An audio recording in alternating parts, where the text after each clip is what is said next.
lo dijo él mismo. Casi lo pidió. Merezco el Premio Nobel de la Paz. Estamos hablando, por cierto, de Donald Trump. Y todo esto porque él ha dicho que fue fundamental en lo que acaba de terminar hace pocas horas, de un potencial que todavía no se ve, por cierto, consolidado, pero un potencial acuerdo entre Israel y Hamás, lo que sería, pero extraordinario para todo lo que está sucediendo en esa zona del Medio Oriente. Vamos a conversar con Raúl Sor en este día jueves de análisis internacional sobre, no solamente sobre las chances que tenga Donald Trump o no de ganarse el Premio Nobel de la Paz, pero lo más importante de todo es, ¿existe la posibilidad, ha pasado, después de todo lo que nosotros hemos conversado de esa situación, ha pasado algo como para que eventualmente tanto Israel como Hamás y los otros intervinientes puedan llegar a un acuerdo de paz? Bueno, de momento estamos hablando de una tregua, sí, y que debería empezar ahora, pero sí, han pasado muchas cosas y yo creo que la movilización internacional y el cambio en la opinión pública mundial ha gravitado de manera importante. Es decir, los dividendos de la guerra para Israel y para Estados Unidos iban disminuyendo, y especialmente para Estados Unidos. Y si tú tienes en cuenta que el presidente Trump viajó o se reunió con los principales líderes de los países árabes e islámicos, y que le plantearon en forma muy taxativa que este conflicto tenía que terminar y que, digamos, se había agotado la paciencia, bueno, eso gravitó, por supuesto, desde la perspectiva de la política internacional de Estados Unidos. Queda la duda que Estados Unidos probablemente, si hubiese tenido la voluntad de detener este conflicto, pudo haberlo o haber jugado sus cartas mucho antes. Y si no lo hizo, es posiblemente porque consideraba que no veía una ganancia y dejó que Israel llevara adelante la ofensiva que Israel no podría haber realizado jamás de la manera que lo hizo sin la ayuda fundamental, económica y militar de Estados Unidos. Por lo tanto, como le gusta decir al presidente Trump, él tenía todas las cartas. Sí. Ahora, no es extraño que el presidente Trump diga que se merece un premio Nobel, pero el tema es que si es que efectivamente se logra parar esta guerra que lleva ya bastante tiempo. 2 años. Justo 2 años. Claro, quien quiera que haya sido fundamental en eso se merece el premio Nobel de Paz. Aunque se llame Donald Trump, quizá. Sí, el tema es que no solamente se lo merecería Donald Trump. No, por cierto, no. Se lo merecería Netanyahu. Es decir, en general, los premios Nobel se los dan a los protagonistas principales de un conflicto, a los dos bandos. Exacto. ¿Y a quién se lo darían? Habría que darle uno a Hamás, porque Hamás es partícipe. Por ejemplo, cuando terminó la guerra de Vietnam, se lo dieron a Kissinger y a un representante vietnamita. Y así sucesivamente, en Sudáfrica se lo dieron a Mandela y al líder del gobierno sudafricano. Si siguen ese modelo, que los protagonistas, aunque uno simpatice más con uno que con otro, ambos son los que firman la paz. Ya en el Premio Nobel de la Paz anterior que había habido con Kissinger, con Arafat, qué sé yo, también se lo dieron a varios ahí. Pero el problema, para llevarlo ahora a la situación actual y la próxima, es que ya Kissinger, como yo decía, Nixon y Arafat recibieron un Premio Nobel de la Paz. Y sin embargo la cosa sigue. ¿Qué garantías hay en estas conversaciones de que esto pueda traducirse en algo que satisfaga a todos los intervenientes?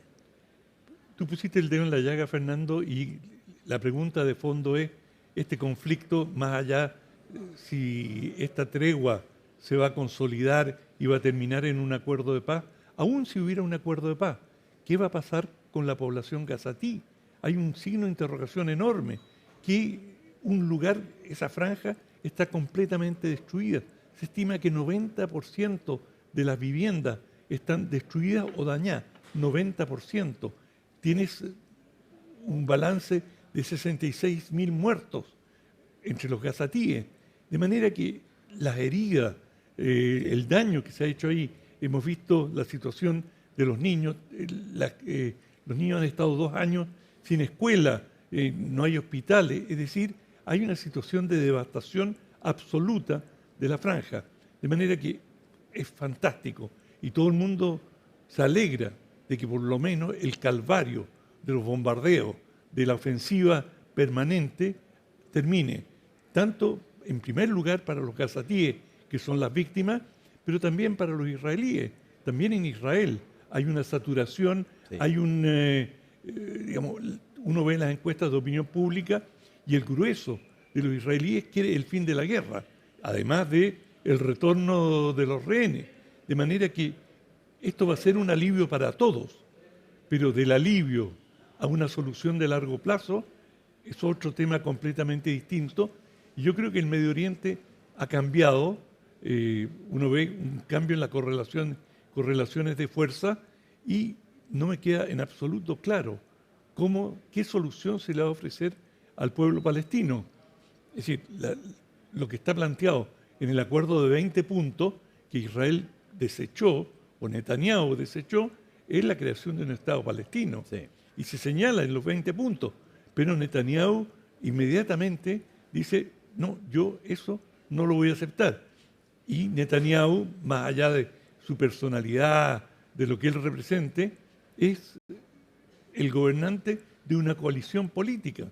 Y en esa coalición política hay un componente importante que son los ultrarreligiosos que dicen, por ningún motivo, no solamente no dos estados, sino que deberíamos incorporar Cisjordania de una vez por todas al gran Israel y olvidémonos de Cisjordania, eso se llama Judea y Samaria, en fin, al nombre bíblico, y así sucesivamente.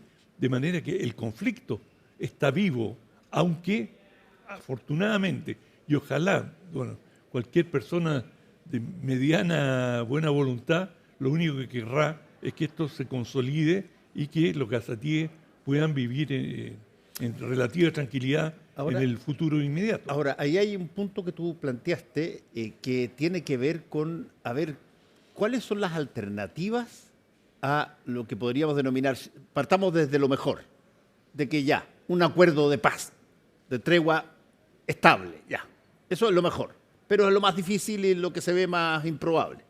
¿Cuáles son las 2 o 3 otras opciones que pueden haber para que se resuelva por lo menos o se paralice la situación actual que está viviéndose? Bueno, yo creo que lo primero es que, sobre todo entre los palestinos, que emerja una dirección, una conducción con la que se pueda dialogar. En estos momentos prácticamente no la tienen. Y una de las condiciones es el intercambio de prisioneros. Los rehenes van a ser liberados y se tendrían que liberar a 250 palestinos que están, muchos de ellos, cumpliendo condenas a vida, es decir, están en la cárcel para siempre. Y uno de ellos es Marwan Barghouti. Marwan Barghouti es un líder que pertenece al Al-Fatah, es decir, era miembro de la OLP y que está condenado presuntamente, y digo presuntamente porque se ha discutido mucho si los cargos están suficientemente probados o no, pero se le acusa de algunas acciones violentas, crímenes de sangre, y por eso le cayeron estas condenas. Otros piensan que fue la manera que optó Israel para deshacerse del más popular de los líderes palestinos. Y hoy Marwan Barghouti es sin duda, pero sin duda, el más popular de los líderes palestinos. Si la primera condición para una paz prolongada, no hablemos de permanente, pero por lo menos prolongada, es que haya una interlocución real con el pueblo palestino. Y eso pasa por la constitución de una dirección legítima. Porque la propuesta que existe hoy día, dentro de los plan de 20 puntos, de tener una suerte de mandato al estilo colonial en Gaza, en que el jefe del comité o del ente gobernante de Gaza va a ser el propio presidente Trump. Y con Tony Blair, que tiene una serie de resistencias en el Medio Oriente después de la guerra de Irak. Sí. De manera que si ese va a ser el ente gobernante, la legitimidad será muy poca. En cambio, si se pudieran incorporar a líderes genuinos del pueblo palestino y que se generara un diálogo, bueno, eso también no solamente va a cambiar la estatura del pueblo palestino, sino que también va a cambiar la actitud de los propios israelíes. De manera que construir la paz es un proceso súper complicado, en el cual ambos bandos van a tener que hacer enormes concesiones y tragarse, como se dice vulgarmente, muchos sapos. Sí, uno siempre pone noticiosamente el énfasis, si tú quieres, en la situación de los palestinos, que es el grupo, si tú quieres, más débil en un escenario de este tipo. Pero es también importante conocer cómo se dan las conversaciones al interior de Israel respecto de esto. Uno tiende a pensar, y lo escucha en la calle, qué sé yo, y cuando dice, oye, es que los israelíes, ahí se meten todos los israelíes. Da la impresión de que la unidad del pueblo detrás de su líder para hacer lo que está haciendo es absolutamente incuestionable. Y sin embargo hay un montón de cuestionamientos. Absolutamente, especialmente a Netanyahu. Ahora, yo diría que en términos generales, y hacer este tipo de juicio es muy complejo, yo diría que en el grueso de los israelíes, es decir, de la población israelí en Israel, hay una cierta, un estado de negación en cuanto a lo que ocurre en Gaza. Es decir, el trauma del 7 de octubre, el ingreso, el asesinato de 1.200 israelíes, la toma de rehenes, generó un shock enorme y la población israelí no se ha recuperado de eso y lo que pasa... Es que difícil debe ser recuperarse una cosa como esa. Absolutamente, absolutamente. Y bueno, yo creo que hay una situación que eso no se ha superado, esa herida, ese trauma.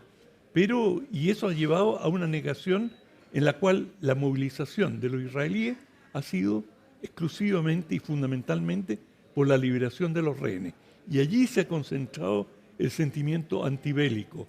Es decir, aquellos que querían que terminara la guerra salieron a las manifestaciones multitudinarias.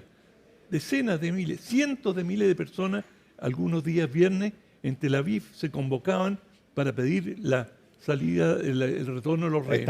Ahí estamos viendo, a propósito, en la televisión, en los momentos en que se liberaron a varios rehenes y lo que significó eso. Exacto. Bueno, y yo diría que, eso de alguna manera camufló los sentimientos antibélicos. Pero tú te puedes imaginar que en un país que el ejército, en un porcentaje muy importante, es un ejército reservista, lo traumático que significa para los israelíes tener que volver a vestir un uniforme e ir a Gaza, y el impacto que tiene, el impacto humano que tiene enfrentarse a esa situación, con gente desplazada, con niños en situación de precariedad absoluta. Por lo tanto, el daño que esto también le hace al Estado de Israel y a los israelíes es enorme. De manera que yo creo que, los palestinos o los gazatíes van a salir a las calles a aplaudir, a regocijarse, que por lo menos terminan los bombardeos. Y en silencio, muchos israelíes van a dar un suspiro de alivio y dicen, por fin termina esta pesadilla de 2 años. Esta es la guerra más larga que ha librado el ejército de Israel y ese es el punto de un ejército de reservistas. Cuando uno dice el ejército, engloba a una cantidad enorme. Dicho sea de pasada, en Israel las mujeres también hacen el servicio militar. Sí. Por lo tanto, la movilización es llega a todos los hogares. No hay nadie, o muy pocos, que no tengan algún pariente, algún ser querido que está de una u otra manera conectado con el ejército. De cualquier forma, tú dices, mira, si es que hay algún tipo de paz, esa paz, ¿qué tan distante sería de la tesis de los dos estados? Aquí entramos en un terreno metafísico. Sí, por eso te digo. Fernando. No, por eso No, te digo. estamos muy lejos. Porque- muy lejos. porque- Porque mientras esté el gobierno de Netanyahu y específicamente esta coalición política con los elementos ultrarreligiosos, ellos han declarado, digamos, ellos están a favor, me refiero a los ultrarreligiosos, de la anexión de más territorio. De manera que la idea de tener que ceder, incluso algo que ya tienen, es absolutamente O sea, inaceptable. esa idea que siempre se ha plasmado y la ha puesto arriba los grupos palestinos y jamás cada vez que lo han podido, pero esa idea no tiene ni una posibilidad, dices tú, de fructificar. Entre esos sectores. Ahora la situación política en Israel podría cambiar, podría llegar otro gobierno y como fue durante el gobierno del primer ministro Rabin, Yitzhak Rabin, bueno, ahí él estaba dispuesto a discutir la creación de un Estado palestino. Casualmente, o no tan casualmente, un extremista de extrema derecha lo asesinó. Y así terminó el proyecto de Yitzhak Rabin. De manera que las incógnitas son enormes, y son tanto más grandes como son las pasiones que agitan a los distintos sectores. Y lo hemos comentado tantas veces, no hay peor pasión que la de los ultras religiosos que están convencidos que tienen un mandato de Dios, que está escrito en la Biblia, que esto hay que realizarlo y sea musulmán o sea judío, inmolar tu vida es nada si se considera que después estás sirviendo a la voluntad de Dios. Y eso es el fanatismo religioso en todas las religiones. Sí, no me acuerdo exactamente quién lo dijo en ese proverbio en un momento que dijo que si se sacara la religión como factor de los conflictos humanos, el mundo sería casi una taza de leche. No creo que llegue a tanto, pero efectivamente... No, hay otras motivaciones. Sí, también la toma territorial, en fin, una serie de cosas. Los conflictos sociales. Los conflictos raciales o sociales, etcétera. Sí, pero la religión es un factor tremendamente determinante, no solamente en esta guerra, sino que también en montones de otras. Sí, claro, pero finalmente la religión siempre es expresión de algo. Sí. Digamos, no hay que confundir la sombra con el bulto. Es decir, el bulto es... Hay conflictos, por ejemplo, en el caso de Israel y el conflicto palestino, hay un conflicto territorial. Es decir, sí, es muy difícil coexistir en un mismo territorio. Y esto le ha pasado no solamente a Israel, en muchos otros lugares hay muchos conflictos territoriales que tienen otra capa cultural, histórica, y así. Vas pelando la cebolla, digamos. Bueno, vamos con tu libro del día de hoy. El libro de hoy es... Medio libraco. Un libraco, pesa un libro de volumen. Es Chile 1971, los primeros días de Allende. Fotografías de Michael Mauney. Michael Mauney era un fotógrafo de quizás la mejor revista fotográfica del mundo. Life. Exacto, Life. Y él era fotógrafo de Life y vino en los primeros días del gobierno de Allende. Y como suele ocurrir, Fernando, lo sé como periodista, cuando tú pides una entrevista con un presidente, en general en el Palacio Presidencial te dicen, sí, cómo no, lo ponemos en una lista, lo vamos a llamar por teléfono. Pasan los días, pasan las semanas y nunca te llaman. Bueno, a Mauney le pasó eso. Le dicen, sí, Allende lo va a recibir, pero no sabemos cuándo. Y por eso se quedó semanas en Chile. Bueno, como tenía que estar acá, empezó a viajar. Fue al sur, aprovechó el tiempo y mientras viajaba iba tomando una cantidad de fotos muy interesantes. Yo creo que mirando estas fotos, un libro muy grueso, con muchas fotos en colores, en ese entonces no era tan común, en 1971, y que nos muestran la vestimenta, las características, cuán conservador o cómo hemos cambiado, digamos, cómo la moda, todo es tan diferente. Es un realmente... Es un vistazo a un Chile que ya no es. Exactamente, muy interesante. Y te voy a hacer una pregunta. ¿Dónde crees que se imprimió este libro, que es de Penguin? Ya. Penguin es la mayor editorial que opera en nuestro país hoy día, pero ¿dónde crees que imprimieron este libro? En el Mercurio. En China, en la República Popular China. Es que el Mercurio ha prestado a veces sus imprentas para libros. Ah, bueno, sí, claro, tienen una gran imprenta. No, esto está en China, porque este libro, digamos, en cuanto a costo industrial, es un libro muy caro y yo creo que a los que lo vean le va a llamar la atención. No averigüé el precio antes de venir, debí haberlo hecho.